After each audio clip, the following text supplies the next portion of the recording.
Cockroach Janata party ಇದ್ರ ಬಗ್ಗೆ ನಿಮ್ಮ ನಿಲುವೇನು ಸರ್? ಇನ್ನೊಂದು ನೇಪಾಳ ಆಗೋದಷ್ಟೇ. ನಾನು ನಿಮ್ಗೊಂದು ಸರ್ ಮೆಸೇಜ್ ಹಾಕಿದ್ದೆ ಸರ್ ವಾಟ್ಸಪ್ಪಲ್ಲಿ ಫಾರ್ ಯೋರ್ ಸ್ಟೇಟಸ್ ದಟ್ ನೀವು 3 ವರ್ಷ ಹಿಂದೆ ಅನಿಸುತ್ತೆ ನೀವು ಹಿಂಗೆಲ್ಲ this is the first time ಇಂಡಿಯಾಲಿ ಯಾರೋ ಒಬ್ಬ ವ್ಯಕ್ತಿ ಮಾಡ್ತಾ ಇರೋಂಥದ್ದು. ಅಕ್ಸೆಪ್ಟೆನ್ಸ್ ಅನ್ನೋದು ಕಮ್ಮಿ ಸರ್ ನಮಗೆ. ನಾವು ಯಾವುದೇ ಫೀಲ್ಡ್ಗೆ ರಿಲೆವೆನ್ಸ್ ಎತ್ಕೊಂಡ್ರು ತುಂಬ ಕಮ್ಮಿ ಇರುತ್ತೆ.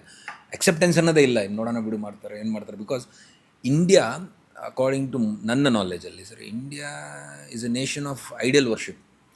ನಾವು ದೇವ್ರನ್ನ ವಿಗ್ರಹಗಳಿಗೆ ಪೂಜೆ ಮಾಡ್ತೀವಿ, ಅಥವಾ ಯಾರೋ ಒಬ್ಬರ ಹೀರೋ ಒಬ್ಬರು ಬಂದರು ಅವ್ರನ್ನ ದೇವ್ರ ಥರ ನೋಡ್ತೀವಿ, ಯಾರೋ ಒಬ್ಬ ಪೊಲಿಟಿಷಿಯನ್ ಬಂದರೆ ಐಡಿಯಲ್ ವರ್ಷಿಪ್ ಮಾಡ್ತೀರಿ.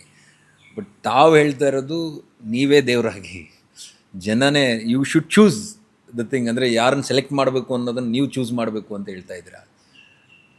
ಬಿಕಾಸ್ ನಾನು ಲಾಸ್ಟ್ ಟೈಮ್ ಚೈನಾಗೆಲ್ಲ ಹೋದೆ ಸರ್. ಅಲ್ಲಿ ಚೈನಾ, ವಿಯೆಟ್ನಾಮ್ ಎಲ್ಲ ಹೋದಾಗ ವಿಯೆಟ್ನಾಮ್ ಅಂದರೆ ತುಂಬ ಕೆಳಗಡೆ ಇದ್ದ ದೇಶಗಳು ಸರ್, ಇವಾಗ ತುಂಬ ಅಭಿವೃದ್ಧಿ ಕಡೆಗೆ ಹೋಗ್ತಾ ಇದ್ದಾವೆ ಬಿಕಾಸ್ ಆಫ್ ದ ಅಕ್ಸೆಪ್ಟೆನ್ಸ್. ಇಲ್ಲಿ ಬೆಂಗಳೂರು ಇಷ್ಟು ದೊಡ್ಡ city, but I can't compare any one random city.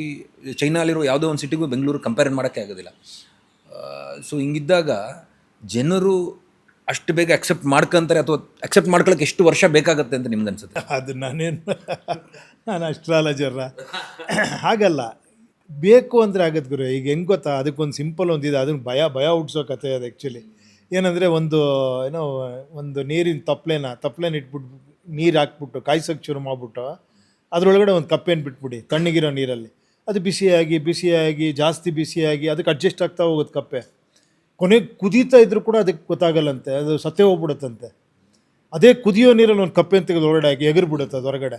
So ಆ ಥರನೂ ಆಗ್ಬಿಡುತ್ತೇನಪ್ಪ. ಇದಕ್ಕೆ ಹೊಂದ್ಕೊಂಡು ಮನುಷ್ಯ ಹಿಂಗೆ ಇಷ್ಟೇ ಓಕೆ ಇದರಲ್ಲೇ ಸುಖವಾಗಿರೋಣ. ಹಂಗೆ ನೋಡೋಕೆ ನೀವು ಎಂಡ್ ಆಫ್ ದಿ ಡೇ ಎಂಥ ಇದರಲ್ಲೂ ಸುಖವಾಗಿರ್ಬೋದು ಅಲ್ವಾ? ಕರೆಕ್ಟ್. ಬುಡೆಯ ಇಷ್ಟೇ ನಮ್ಮ ಕರ್ಮ ಅಂದ್ಕೊಂಡು ಹಂಗೆ ಇರ್ಬೋದು. ಬಟ್ ಎಲ್ಲೋ ಒಂದು ಕಡೆ ಅದನ್ನು ಪಾಸಿಟಿವ್ ಆಗಿ ತೊಗೊಂಡು ಇಲ್ಲಪ್ಪ ಆಗುತ್ತೆ ಬದಲಾವಣೆ ಬಯಸೋಣ, ನನ್ನೊಂದು ಪ್ರಯತ್ನ ನಾನು ಮಾಡೋಣ ಅನ್ನೋದಿದೆಯಲ್ಲ 100% ಆಗುತ್ತೆ ಸರ್. ಬಿಕಾಸ್ ನಿಮ್ಮ ಸ್ಟೋರಿಯಲ್ಲೇ ರಿಲೆವೆನ್ಸ್ ಎತ್ಕೊಂತೀನಿ. ಈಗ ಕುದಿಯೋ ಬಿಸಿನೀರು ಕಪ್ಪೆ ಹಾಕಿದಾಗ ಎಗರ್ಬಿಡುತ್ತೆ. ಹಂಗೆ ಕೆಟ್ಟ ಸಮಾಜ ಅಂದರೆ ಈಗ ನಾವು your generation has accepted this. But upcoming generation ಅದೇ ಅವರು ತಗೊಳ್ಳೋದಿಲ್ಲ. ಅದೇ ಅದೊಂದು ಭರವಸೆ ಅಷ್ಟೇ. ಆ ಜೆನ್ಸಿ ಯಂಗ್ಸ್ಟರ್ಸ್ ಅಂತೀಯಾರಲ್ಲ, ಅವರು ನಿಜವಾಗ್ಲೂ ಪ್ರಪಂಚನೇ ತಿಳ್ಕೊತೀಯಾರ. ಅವರು ನಮಗಿಂತ ಸಿಕ್ಕಾಪಟ್ಟೆ ಎಕ್ಸ್ಪೋಜರ್ ಇದೆ ಅವ್ರಿಗೆ. ಸೊ ಅವರೆಲ್ಲ ಬದಲಾವಣೆ ಬರ್ಬೋದನ್ನೋ ಒಂದು ಇದಷ್ಟೇ. ನೋಡೋಣ, one R the other day ಆಗ್ಬೋದು ಇದು. ಸೊ ಈಗ ಈ ಕಾಕ್ರೋಚ್ ಜನತಾ ಪಾರ್ಟಿ ಇದ್ರ ಬಗ್ಗೆ ನಿಮ್ಮ ನಿಲುವೇನು ಸರ್? ಈಗ ಹಿಂಗೆಲ್ಲ ಉಟ್ಕೊಂತ ಇರೋದು ಅಲ್ಲ, ಅದು ನಾನು ಹೇಳೋದು ಆವೇಶ ಚೆನ್ನಾಗಿದೆ. ಅದು ಆವೇಶ ಆಲೋಚನೆಯಾಗಿ ಬದಲಾಗಬೇಕಷ್ಟೇ. ಬರೀ ಆವೇಶವಾಗಿದ್ದರೆ ಏನಾಗುತ್ತೆ, ಇನ್ನೊಂದು ನೇಪಾಳ ಆಗುತ್ತಷ್ಟೇ. ಏನು ಕೊನೆಗೆ ರೋಡ್ಗಿಳಿದು ಹೊಡೆದಾಡ್ತೀವಿ, ಕೊನೆಗೆ ಮತ್ತೆ ಅದೇ ಸಿಸ್ಟಮ್ ವಾಪಸ್ ಬರಲೇಬೇಕು ನೀವು. ಏನದಕ್ಕೆ ಆನ್ಸರೇ ಇಲ್ಲ.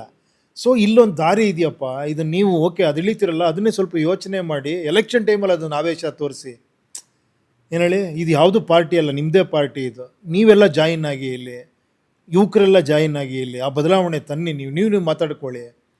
ನಾನೊಬ್ಬನ ಸೆಲೆಕ್ಟ್ ಮಾಡ್ತೀನಪ್ಪ, ನಾನು ಹೇಳ್ದಂಗೆ ಕೆಲಸ ಮಾಡಬೇಕಷ್ಟೇ ಅಂತ ಸಂಬಳ ತಗೋ. ನೀನು ಬೇಕಾದ್ರೆ ಜಾಸ್ತಿನೂ ಮಾಡ್ಕೋಬೇಕಾರೆ ಸಂಬಳ ಜಾಸ್ತಿ ತಗೋ, ಬಟ್ ನನಗೆ ಕರೆಕ್ಟಾಗಿ ಇದು ಬರಬೇಕು. ಆ ಥರ ಮಾಡಿದ್ರೆ ಏನೇನೋ ಅದ್ಭುತಗಳಾಗೋಗ್ಬಿಡುತ್ತೆ ಆ್ಯಕ್ಚುಲಿ. ಅಂಥ ದೇಶ ಇದು. ಹೌದು ಸರ್, ಹೌದು. Anything can happen in India. ಅದೇ ಹೇಳಿದ್ದು, ನೋಡೋಣ, ಅದು ಆಗ್ಬೋದು. ನಮ್ಮ ಬೆಂಗಳೂರು ಕರ್ನಾಟಕದಿಂದನೇ ಆಗ್ಬೋದು ಆ್ಯಕ್ಚುಲಿ. ಕರೆಕ್ಟ್. ನಾನು ನೋಡಿದೆ ಒಂದು ಡಿಸ್ಟ್ರಿಕ್ಟ್ ಸೆಲೆಕ್ಟ್ ಮಾಡಿ ನೋಡಿದ್ರೆ ಸುಮಾರು 36 ಜನ ಆಸ್ಪಿರೆಂಟ್ಸ್ ಇದ್ರು. ಅಂಡ್ ಅವ್ರ ಜೊತೆ ವಿಡಿಯೋ ಕಾಲ್ ಮಾಡೋದಕ್ಕೆ, ಅಂದರೆ ಝೂಮ್ ಮೀಟಿಂಗ್ ಮಾಡೋದಕ್ಕೆ ಅವಕಾಶ ಮಾಡಿಕೊಟ್ಟಿದ್ದಾರೆ, ವಾಟ್ಸಪ್ ಮಾಡೋದಕ್ಕೆ, ಸೋಷಿಯಲ್ ಮೀಡಿಯಲ್ಲಿ ಮಾಡ್ಬೋದು. ಅವ್ನಿಗೆ ರೇಟಿಂಗ್ ಕೊಡ್ಬೋದು ನೀವು. ಅದರಲ್ಲಿ ಅತಿ ಹೆಚ್ಚು ರೇಟಿಂಗ್ ಯಾರು ಬರುತ್ತೋ ಅವ್ನು ಎಲೆಕ್ಷನ್ ನಿಂತ್ಕೊತಾನೆ. ಬೇರೆಯವರೆಲ್ಲ ಸಪೋರ್ಟ್ ಮಾಡಬೇಕು ಅಂತ ಹೇಳಿದ್ದೀವಿ.